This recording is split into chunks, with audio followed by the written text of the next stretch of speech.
Jesucristo, ¿no? ¿Cuál es la importancia? ¿Cuáles son las razones que tienen que alentarnos a nosotros a conocer quién es Jesucristo? ¿Quién es la persona de Jesucristo? ¿Cuál es su obra?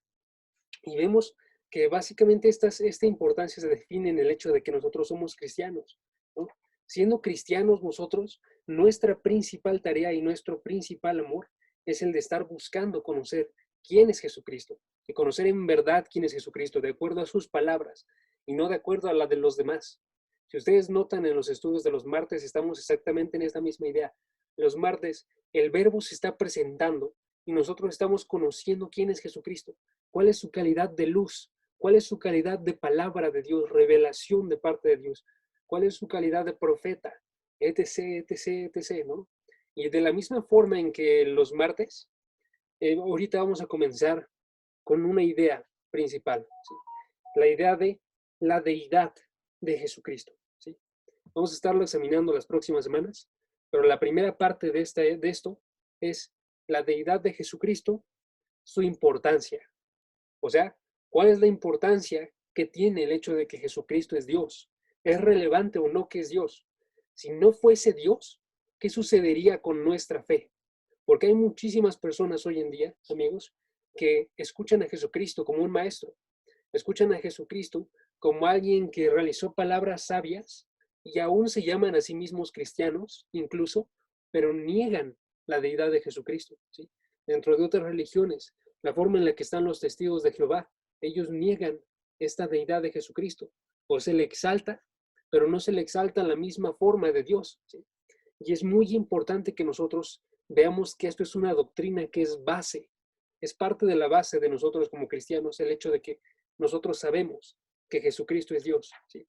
Y eso se puede ver en varios errores, primeramente que surgen de no creer que Jesucristo es Dios. ¿Por qué? Porque cuando nosotros vemos a Satanás, la forma en la que él obra principalmente es a través de transgiversar la palabra o a través de estarla distorsionando de modo que ya no están predicando las personas a Cristo. Entonces, el hecho de que Satanás vaya tan fuertemente en contra de Jesucristo, que también lo vimos la vez pasada, nos indica que esto es extremadamente importante. Y han existido muchas herejías que hablan acerca de la deidad de Jesucristo. Una cantidad extrema, ¿sí?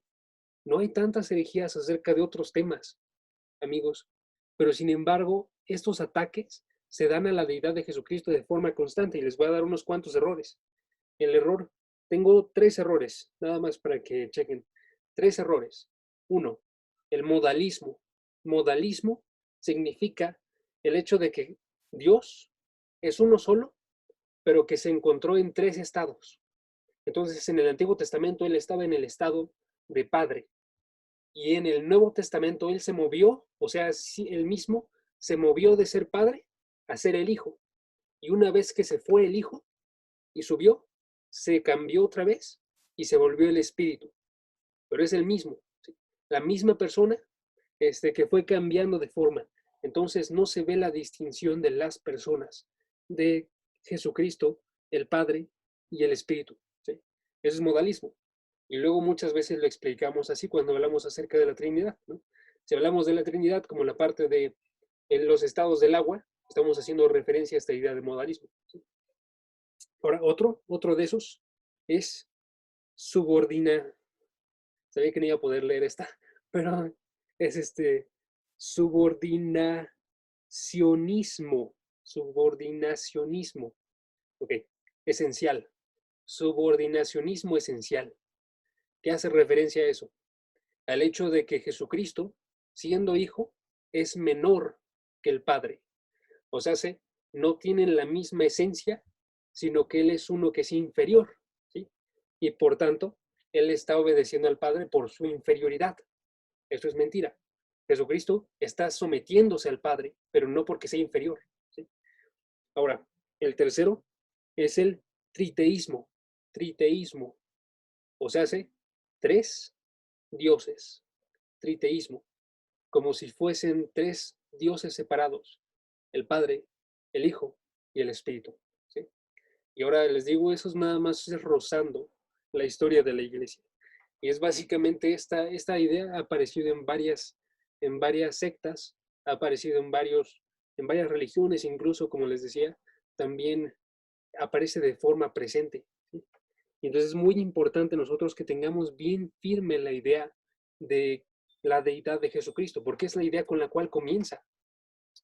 Si ustedes checan los libros del Nuevo Testamento, muchos de estos libros, aún todos los evangelios, nunca comienzan con la idea de Cristo como hombre, comienzan con la idea de Cristo como Dios, ¿sí?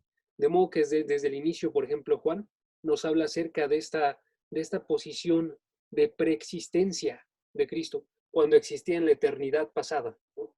¿Sí? De la misma forma, si checamos Marcos, nos habla de cómo es que él era este hijo de Dios, ¿sí? Que iba a ser el Cristo, que iba a ser el Rey, ¿no?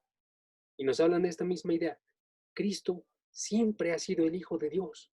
Y a partir de esto es que están creciendo la idea de su humanidad para poder mostrarnos todas las maravillas de su obra, ¿sí?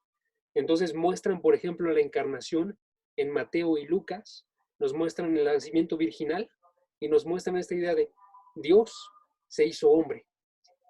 Pero es un nacimiento que es encarnación, nacimiento virginal, para eso primeramente tuvo que ser Dios, ¿no? Para poder mostrar la maravilla de esto.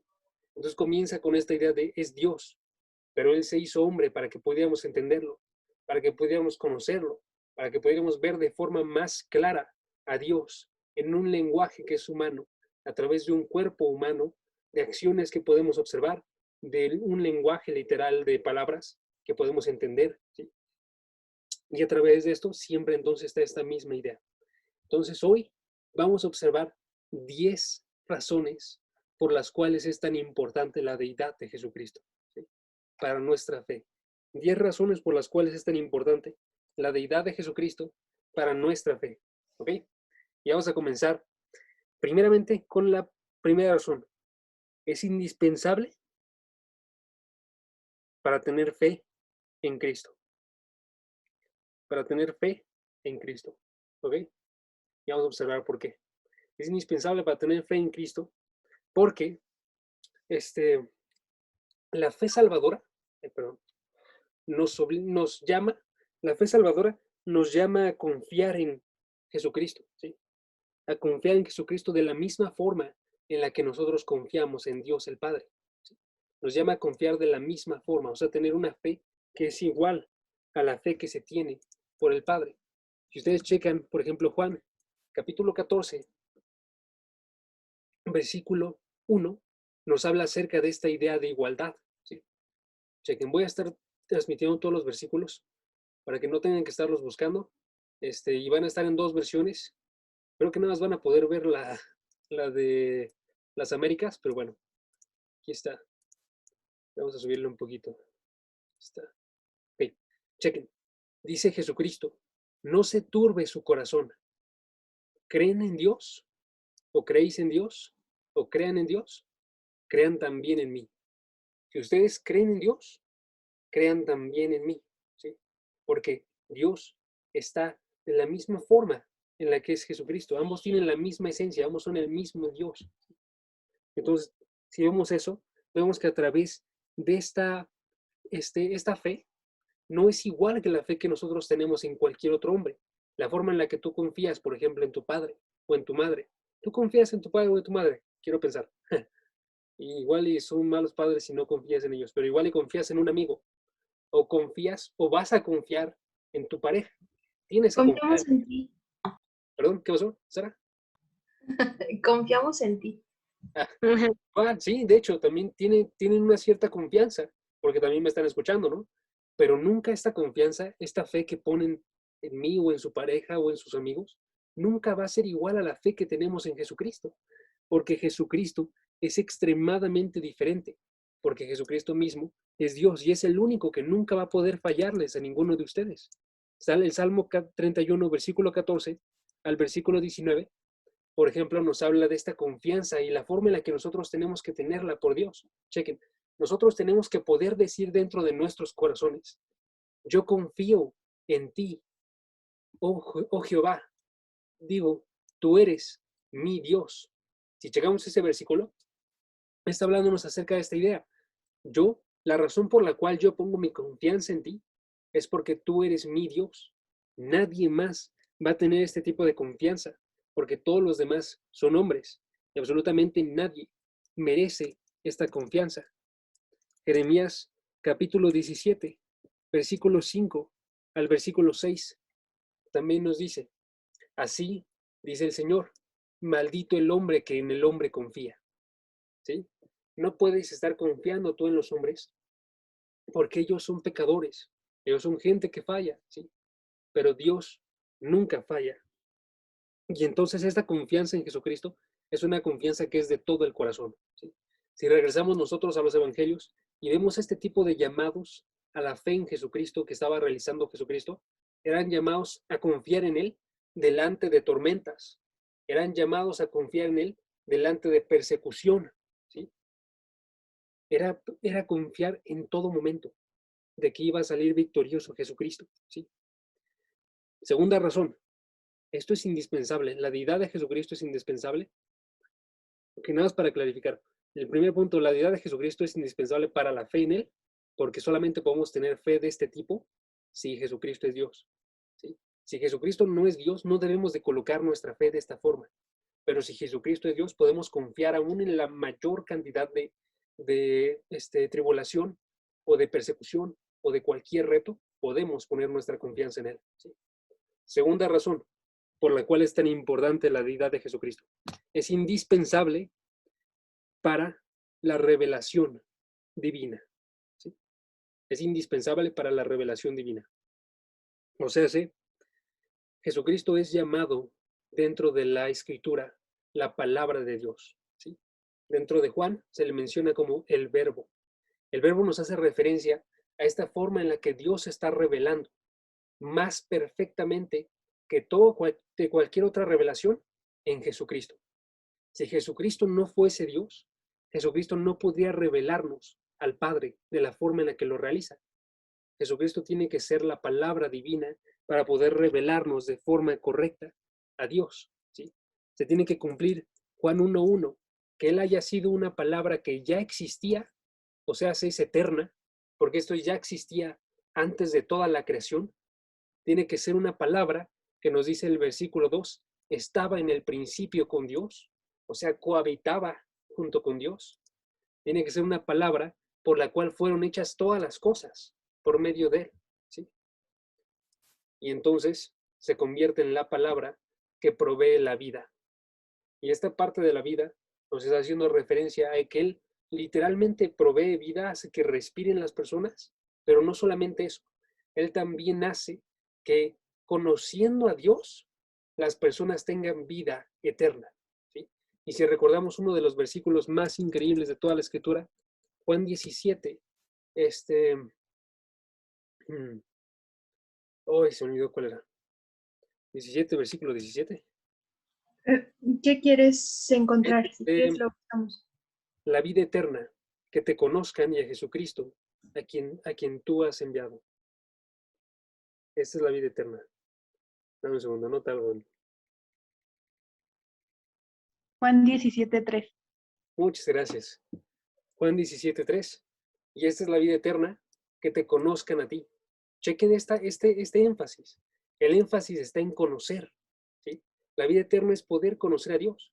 Si nosotros no tenemos acceso a Dios por medio de Jesucristo, Él no nos revela de forma perfecta a Dios, entonces no vamos a poder conocer a Dios. Y para revelarnos de forma perfecta a Dios, Él tiene que ser Dios, porque Dios es el único que puede revelarse a sí mismo, ¿sí? El único Dios verdadero, y a Jesucristo, y los iguala también aquí. Son iguales, es la deidad. Jesucristo y el Dios verdadero son un solo Dios, ¿ok? Es indispensable entonces esto. Chequemos otros versículos, ¿va? Otros versículos que nos hablan acerca de la revelación aquí. Juan 1, versículo 18. Se está volviendo uno de mis versículos favoritos. Este es, nadie ha visto jamás a Dios. En el Antiguo Testamento era increíble la revelación que había, pero absolutamente nadie había visto a Dios, ¿sí? Sin embargo, el unigénito Dios, o sea, el único Dios que está en el seno del Padre, o sea, el Dios está en el seno del Padre, es alguien distinto al Padre, pero está ahí. Él, Jesucristo, lo ha dado a conocer. ¿Sí? Nadie ha visto jamás a Dios, pero Jesucristo, que es Dios, está mostrándose a sí mismo y está permitiendo que nosotros conozcamos a Dios. Juan 14, versículo 9, dice, Jesús le dijo, ¿tanto tiempo he estado con ustedes? Está hablándole aquí a Felipe, porque Felipe le estaba diciendo, Jesucristo, muéstranos al Padre. Y entonces Jesucristo le dice, tanto tiempo he estado con ustedes y todavía no me conoces, Felipe. ¿Por qué? ¿Por qué le está diciendo esto? Porque si me has visto a mí, has visto al Padre. Si me conoces a mí en verdad, Felipe, ya conoces al Padre. Si no me conoces es por eso que no estás viendo al Padre. Tienes que conocerme más profundamente. ¿Cómo puedes decir tú, muéstranos al Padre? O Colosenses capítulo 1, versículo 15. Él, Jesucristo, es la imagen del Dios invisible, el primogénito de toda la creación. Así aquí nuestro énfasis es la imagen del Dios invisible, hace visible lo que es invisible. O Hebreos capítulo 1, versículo 1 al versículo 4, que todo está siguiendo una misma línea, pero nos concentramos nosotros en el versículo 1. En el versículo 2.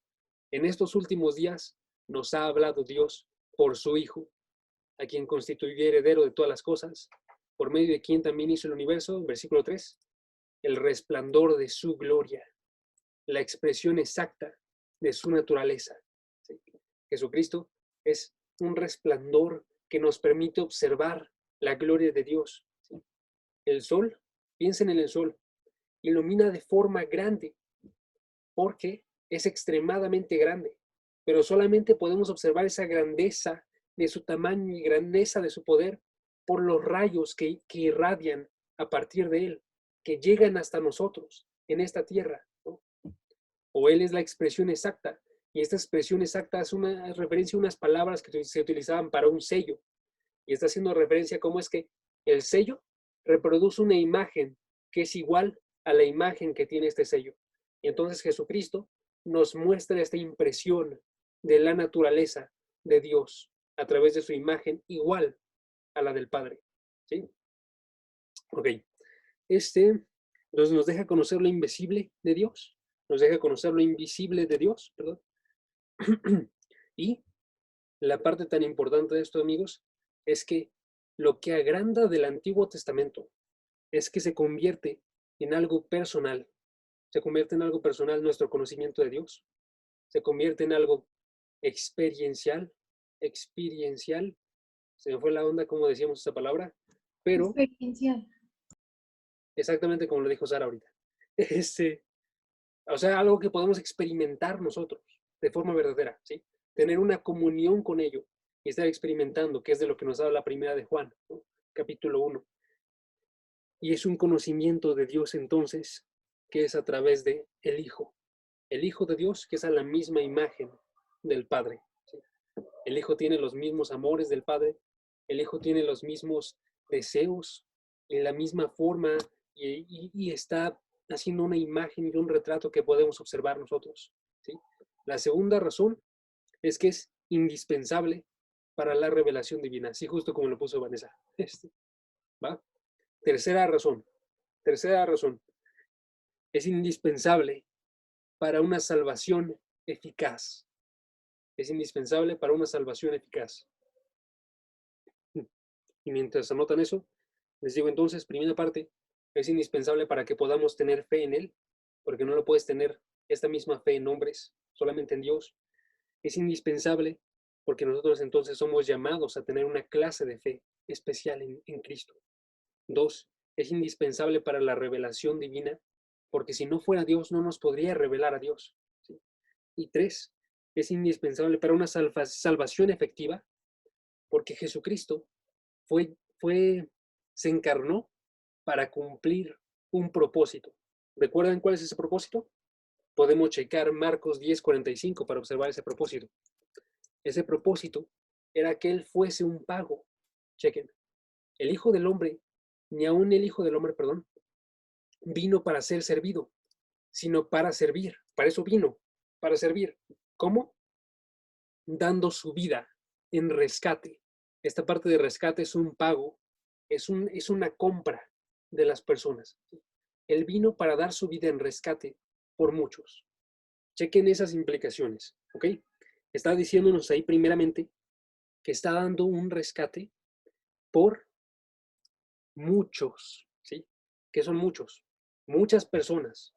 Las personas de su tiempo de Jesucristo, las personas del tiempo antes de Jesucristo, las personas del tiempo después de Jesucristo llegando hasta nosotros y todas las que van a venir, todas esas personas, un solo rescate, ¿sí? Entonces, nos habla acerca de la grandeza que tiene que tener Jesucristo para poder lograr eso, ¿sí? Aparte de eso, muchos no solamente apunta a la cantidad de personas, porque el rescate no es solamente por la persona, sino es por la cantidad de pecados que esta persona ha realizado. Y entonces ahora multipliquen todas estas personas por todos los pecados que cometieron cada uno de los años de su vida, es más, cada uno de los días de su vida, ¿sí? Y los pecados que nosotros cometemos cada uno de los días de nuestra vida. Y su rescate tiene que haber sido efectivo para muchos, ¿sí? Para muchos pecados, para muchas personas. Entonces, tuvo que ser una persona perfecta a un nivel más allá del que nosotros podríamos lograr, ¿sí? 2. Chequen esta otra idea. Jesucristo fue asesinado, ¿sí? Nos hablan muchos pasajes. Él fue llevado por los judíos para estar delante de Pilato. Le estuvieron gritando, asesínalo, crucifícalo, ¿sí? Pero aún así, para que fuese efectivo, no fue Jesucristo asesinado, sino Él dio su vida, dio su vida. Yo tengo voluntad para poder dar mi vida, ¿sí? Y para poder regresarla. Él es el único que puede haber estado entregando su vida. Y entonces, si pensamos en eso nosotros, amigos, Jesucristo tuvo que haber estado en control de lo que estaba sucediendo. No pudo ser un accidente, no pudo ser un altercado en contra de él nada más. Tuvo que ser algo que él tenía conocimiento de que iba a suceder. Tuvo que ser algo que él estaba gobernando arriba de eso para que sucediera, ¿sí? Y entonces, lo que nos indica eso es que él no solamente era extremadamente perfecto, sino que él era soberano, soberano. O sea, él estaba gobernando arriba de todo, gobernando para que él pudiese entregar su vida. O chequen Juan 10, versículo 17 al 18, que estoy seguro que alguno de ustedes ya lo pensó. Dice, yo doy mi vida para tomarla de nuevo, ¿sí? Nadie me la quita, sino que yo la doy de mi propia voluntad. Tengo autoridad para darla. ¿Cuál es esa autoridad? Su soberanía. Tengo autoridad para darla y tengo autoridad para tomarla de nuevo, ¿sí? Él era soberano arriba de su entregar su vida en rescate por las personas, ¿sí? 3. Regresando a la idea del muchos, chequen Marcos, capítulo 10, versículo 45. Esta idea de muchos también tiene una expresión en el sentido de que está hablándonos acerca de todo el mundo, ¿sí? Entonces está hablándonos acerca de cualquier persona dentro de todos los lugares. Y ahí podemos observar versículos como Romanos 10, versículo 12. No hay distinción entre judío y griego, pues el mismo Señor es Señor de todos, ¿sí? Nos está hablando acerca de esta idea de tiene que ser alrededor de todo el mundo, ¿ok? Voy a repetir las ideas por si alguien las quiere anotar. Son muchos pecados, o sea, necesitas una cantidad de perfección. Son muchos, que diga, es la soberanía para entregar su vida, soberanía. O sea, no le pueden quitar su vida, él la tiene que dar de forma voluntaria. 3, es para todo el mundo. Alrededor de todo el mundo, todos tienen esta posibilidad de salvación a través de Jesucristo. Todas las personas, en todo lugar, porque hay un solo Dios. Y 4, que no le he dicho todavía, pero las digo, hasta el fin de los tiempos. Su sacrificio va a ser efectivo hasta que terminen todos los tiempos, ¿sí? No va a dejar de ser efectivo y por eso nos dice Mateo 28, versículo 20, hablándole a la iglesia, les dice en el 28:20, les dice, yo estoy con ustedes todos los días hasta el fin del mundo. Un hombre no puede llegar a este tipo de perfección. Un hombre no puede entregar, de hecho, ni siquiera puede hacer nada, amigos, que esté totalmente en su control. Absolutamente nada. Por la influencia que tienen los demás, por el hecho de que el mundo se está moviendo por la mano de Dios. No puede hacer absolutamente nada solo, en total control. ¿Sí? Un hombre no puede hacer un sacrificio por más de sí mismo. Ni siquiera puede por sí mismo, menos por todo el mundo. Y tampoco puede hacerlo por un mayor tiempo del que vive él. ¿Sí? Tú puedes sacrificar ahorita tu vida para salvar a un ser querido, pero no vas a poder tener un sacrificio que supere tiempo y espacio. ¿Sí? Entonces, solamente Dios puede hacer estas cosas, y a eso Atanasio, uno de los padres de la iglesia, él decía, esta gracia requerida, la palabra de Dios, que había estado desde el principio para crear absolutamente todo, era el único que podría recrear absolutamente todo. ¿Sí?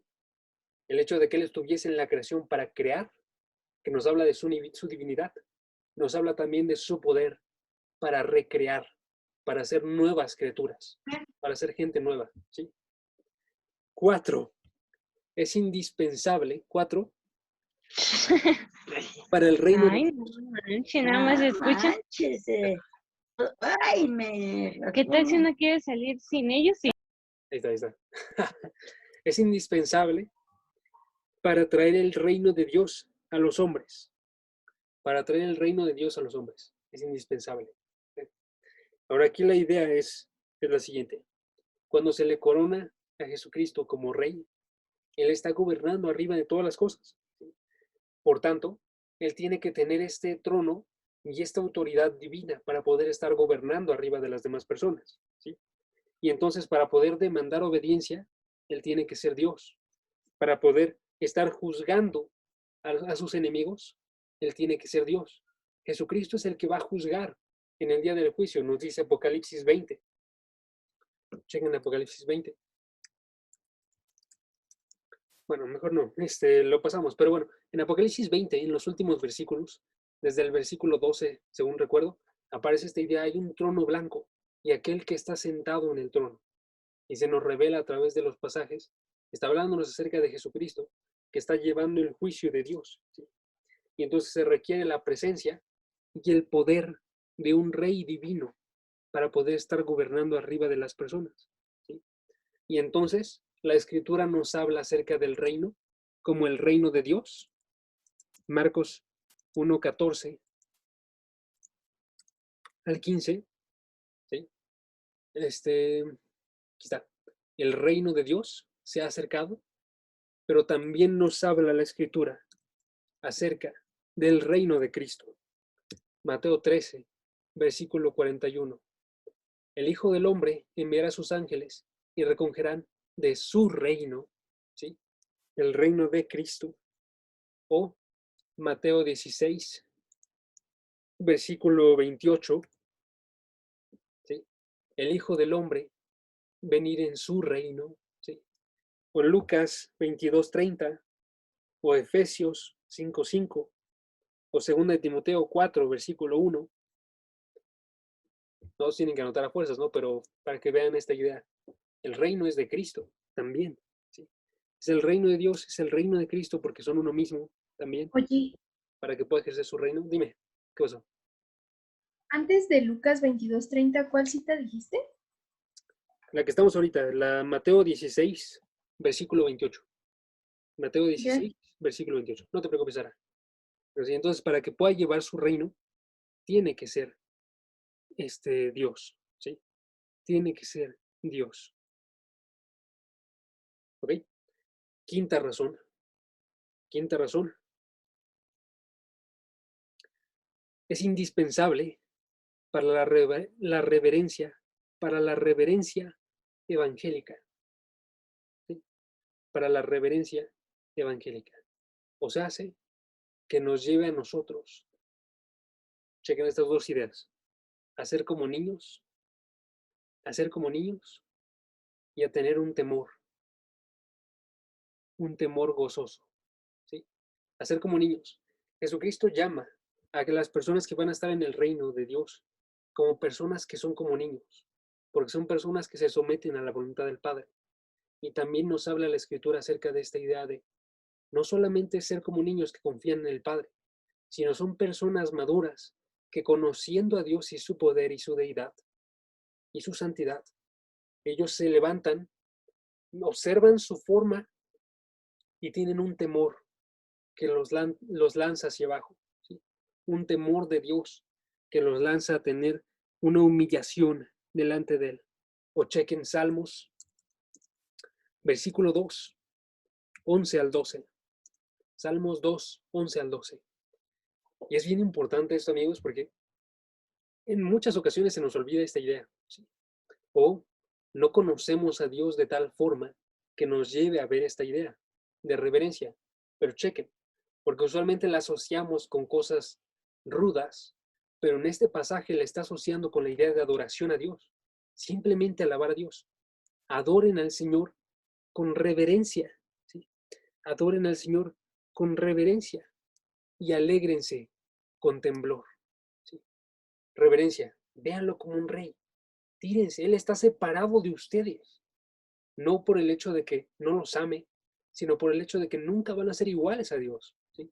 Y alégrense con temblor, porque conocen quién es Él.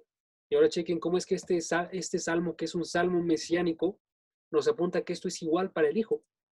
Honren al Hijo para que no se enoje y perezcan en el camino, pues puede inflamarse de repente su ira. Cuán bienaventurados o bienaventurados, gozosos, felices, completos, son todos los que en Él se refugian, ¿sí? Nos habla acerca de su grandeza y cómo es que esta grandeza cambia la forma en la que nosotros nos acercamos a Dios. Nos acercamos honrándolo en reverencia, con temblor, ¿sí? Conociendo que Él está arriba de todas las cosas. O la forma en la que lo decía Brakel, escribe Brakel con K, Brakel, decía, si el Señor Jesús es Dios, meditar sobre Él y sobre su voluntad genera una gran reverencia dentro de nuestros corazones, ¿sí? Tiene que generarla a fuerzas. Si nosotros vemos el hecho de que Él es Dios, porque Él puede tanto, tanto liberar nuestras almas como confortarlas, como estarles dando una felicidad eterna, ¿sí? 6. Es indispensable para el discipulado cristiano. Es indispensable para el discipulado cristiano, ¿sí? Indispensable para el discipulado cristiano, ¿sí? De modo, discípulos de Jesucristo somos llamados como cristianos, de modo que nosotros entregamos de forma completa nuestras vidas a este maestro, ¿sí? No las entregamos como cualquier otro maestro, y Jesús nunca asume que las vamos a entregar como cualquier otro maestro. Jesús nos dice, aquel que ame al Padre o a su madre más que a mí, no es digno de mí. Si ustedes me van a seguir, tienen que amarme más que cualquier otra cosa dentro de sus vidas. Tienen que amarme como a Dios, ¿sí? Y el que ama al hijo o a hija más que a mí, no es digno de mí, ¿sí? Absolutamente nadie que no esté siguiendo un discipulado en el cual lo ve como supremo, no va a ser digno de llamarse discípulo, ¿sí? Su discípulo de Jesucristo tiene que estarse entregando con una afección suprema, ¿sí? Y esto de hecho solamente lo tiene Jesucristo. De modo que si también recordamos Deuteronomio, la forma en la que le hablaba Dios a Israel y le estaba hablando acerca de tener un solo Dios, esto solamente se cumple si Jesucristo es Dios. Porque Jesucristo llama a un discipulado completo de todo tu corazón, de toda tu mente, de toda tu alma, ¿sí? Y cumple así la escritura que se encuentra en Deuteronomio 6, versículo 4. El Shema, escucha Israel, ¿sí? El Señor es nuestro Dios, el Señor uno es, versículo 5, y amarás al Señor tu Dios con todo tu corazón, con toda tu alma, con toda tu mente, nos agrega Mateo, y con toda tu fuerza, ¿sí? Solamente puedes seguir y ser un discípulo así, si Jesucristo es Dios. 7, y ya casi terminamos, estoy intentando ir un poquito más rápido. 7, es indispensable para la espiritualidad trinitaria. Eso sé que suena un poquito más complejo que los demás, pero aquí hace referencia solamente a esto, ¿sí? La forma en la que nosotros llegamos a Dios es a través del Hijo en el Espíritu, ¿sí? O sea, necesitamos de la Trinidad para poder llegar a Dios. Estamos llegando a Dios en un espíritu que ha sido colocado en nosotros, pero ese espíritu fue colocado solamente por la obra de muerte, de pago de Jesucristo. Si Jesucristo no pagaba por nuestros pecados, no habría un espíritu dentro de nosotros que pudiese estar en amistad con Dios, ¿sí? Pero necesitamos de eso, necesitamos de la Trinidad para poder estar nosotros en una relación espiritual con Dios, ¿sí? Por eso es una espiritualidad trinitaria. Efesios 2, versículo 18 nos lo aclara muchísimo. Chequen.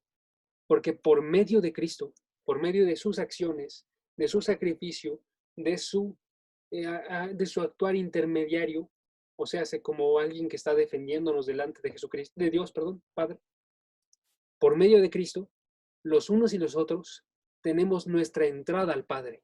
Podemos tener una relación con el Padre, estarnos desarrollando con Él, ¿sí? Estarlo conociendo en un mismo espíritu, dentro de este espíritu que nos guía a ser como Dios.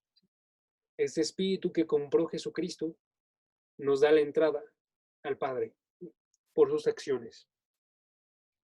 Entonces es bien importante que veamos lo elemental de la acción de Jesucristo como Dios, de la Trinidad, ¿sí? 8, es indispensable para una iglesia balanceada. Es indispensable para una iglesia balanceada. ¿Sí? Ok, sí se puede, sí se puede. Es indispensable para una iglesia balanceada, porque la forma en la que nos habla Dios acerca de la iglesia es la siguiente. Chequen. Mateo 16, 18. ¿Qué dice Mateo 16, 18? Te digo, Pedro, sobre esta roca edificaré mi iglesia, y las puertas del Hades no prevalecerán contra ella, contra la iglesia.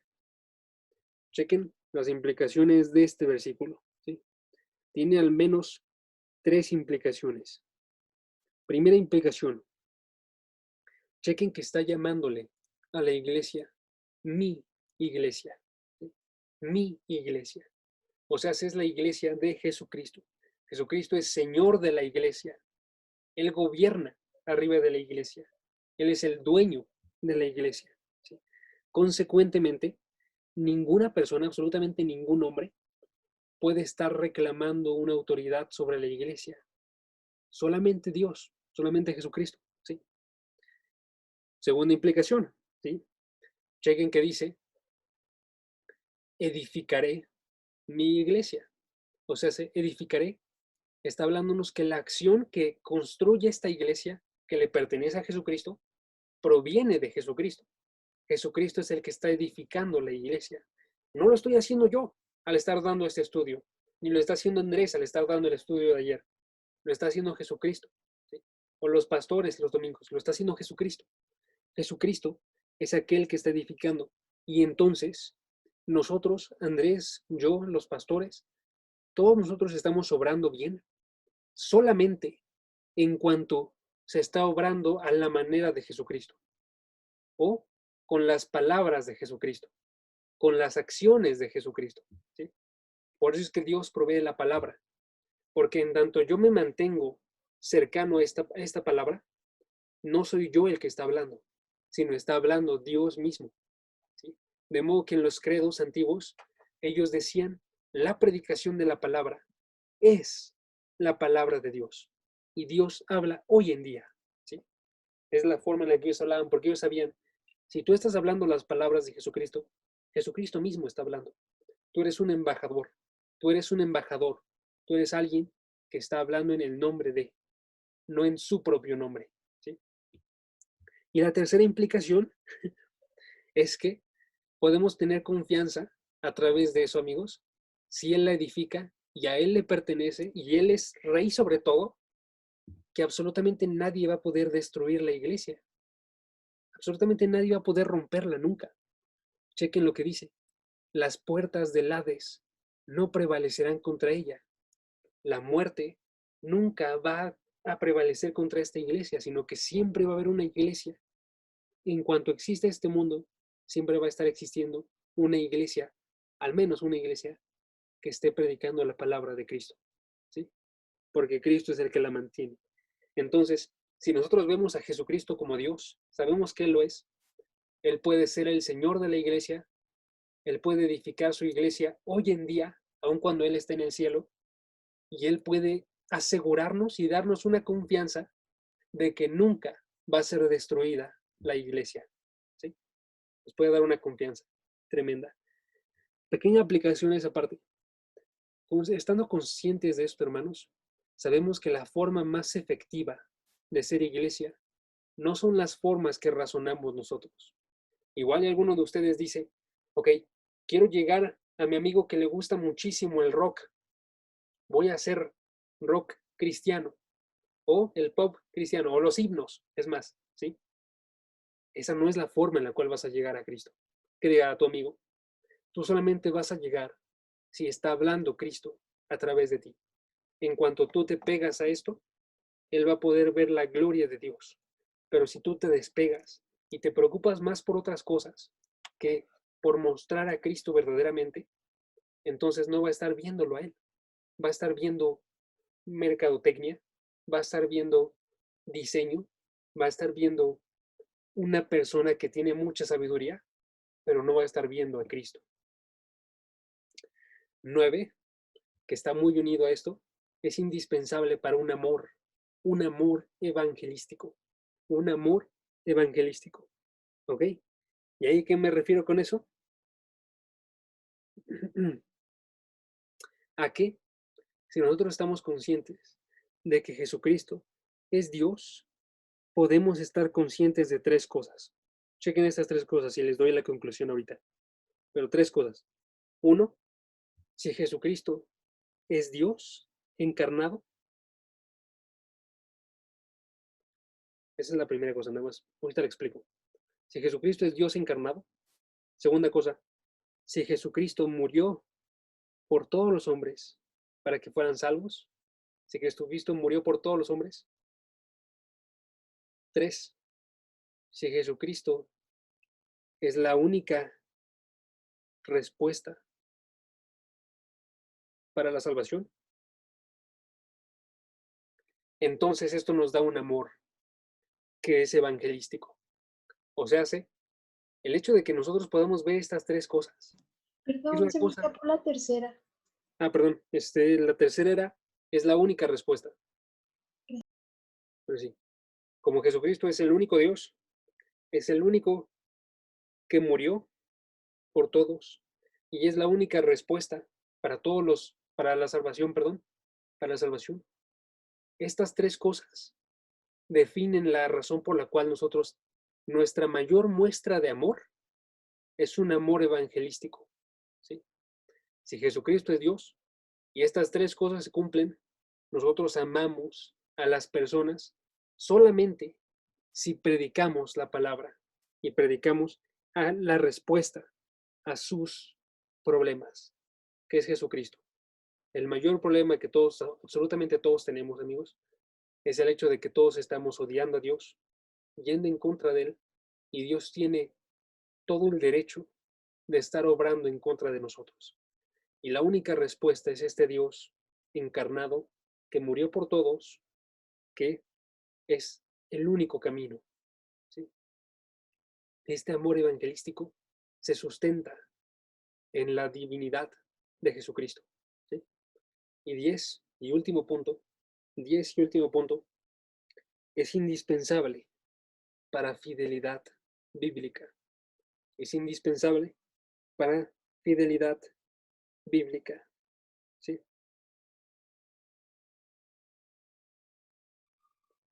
O sea, y si yo soy muy honesto, esta es la más rara de todas las conclusiones, pero porque es tan maravillosa. Pero chequen esta idea. Si nosotros no admitimos la divinidad de Jesucristo, no vamos a poder comprender la Escritura.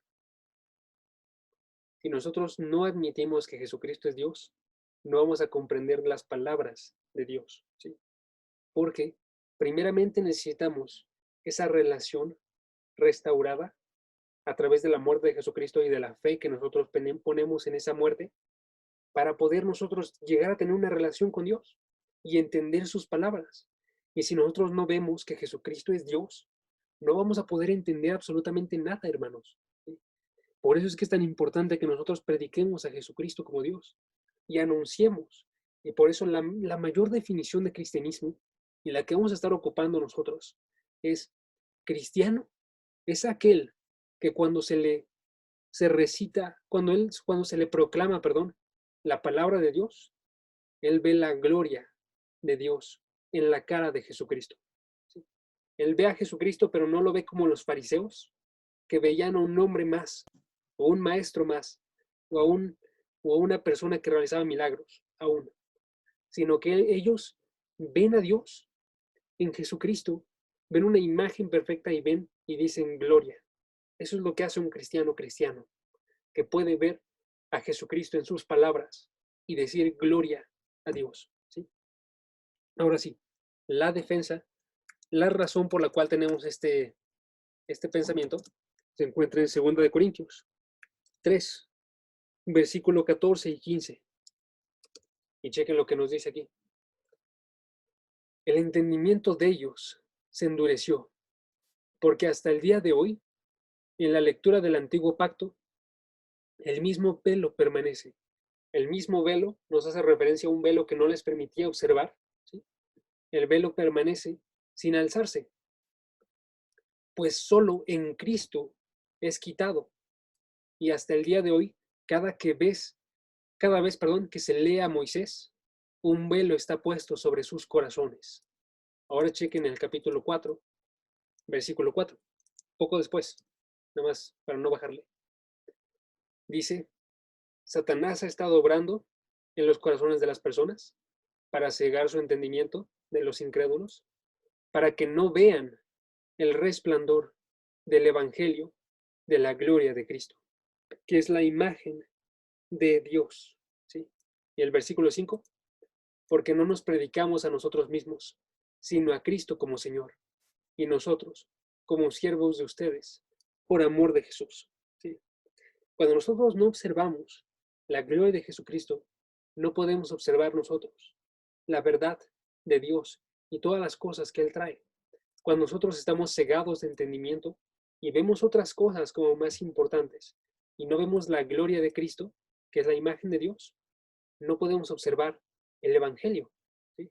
No podemos observar absolutamente nada porque todo el Evangelio se sustenta en la gloria de Cristo.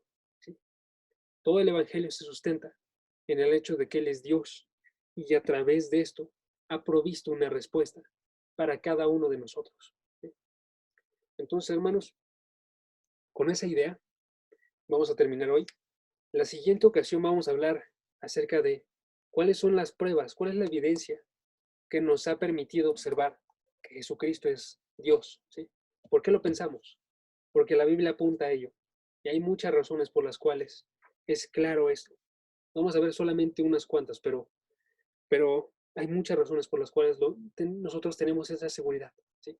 Pero por ahora solamente quiero que vean esto. Es extremadamente necesario porque nuestra fe se sustenta en el observar a Jesucristo como glorioso. Si no lo observamos como glorioso, pidámosle a Dios que nos dé unos ojos espirituales que sean abiertos, que puedan observar, que no estén cegados y distraídos por todas las demás cosas que hay en este mundo. ¿Sí? Y que podamos observar la base de todo el Evangelio, la base que le da lo glorioso a las buenas noticias y lo glorioso a esta palabra, que le da el sentido para que nosotros pasemos este día estudiándola y todos los días que vengan. ¿Sí? Y teniendo eso en mente, Meni, ¿me ayudas a orar, porfa? Sí, Pi. Vas. Ok. Padre Santo, te damos gracias, Señor, porque pues nos permites aquí reunirnos, Padre, escuchar un poco más de tu palabra, aprender juntos. Te damos gracias porque nos das la ayuda de Jaso, Señor, porque hablas palabra a través de él, Señor. Gracias porque nos permites, pues que él nos enseñe, Señor. Gracias porque le das sabiduría y porque sabemos que no nos está hablando de su vida, sino de tu palabra, Señor. Y te pedimos que, como dijo al final en este momento, que si no te vemos como glorioso, Señor, que abras nuestros ojos espirituales y que podamos verlo, Señor, que no estemos cegados por cosas malas, Señor, sino que podamos ver esta gloria en ti. Y también te pedimos, Señor, que con estas 10 razones nos ayuden a ver lo indispensable que es Jesús, Señor, que es Dios, que no solamente es el Hijo que se sometió, sino que es Dios, Señor. Gracias por Jesucristo, gracias porque, pues, tú por medio del Señor nos has salvado, porque, pues, gloria a ti por eso, Señor. Gracias por todas las personas que pudieron conectarse, Señor. Gracias por, pues, como ya mencionamos, por la vida de Jaso, Señor. Te pedimos que, por favor, pues, si es tu voluntad, agregues muchas más personas al estudio, Señor. No para nada más que gloria tuya, Señor, para que sea para tu gloria, que más personas puedan aprender más de ti, de lo maravilloso que es el Señor Jesucristo, Señor, que podamos comprender más y cada día más sobre tu palabra, Señor. En el nombre de Jesús, amén. Amén. Amén. Gracias, Meni.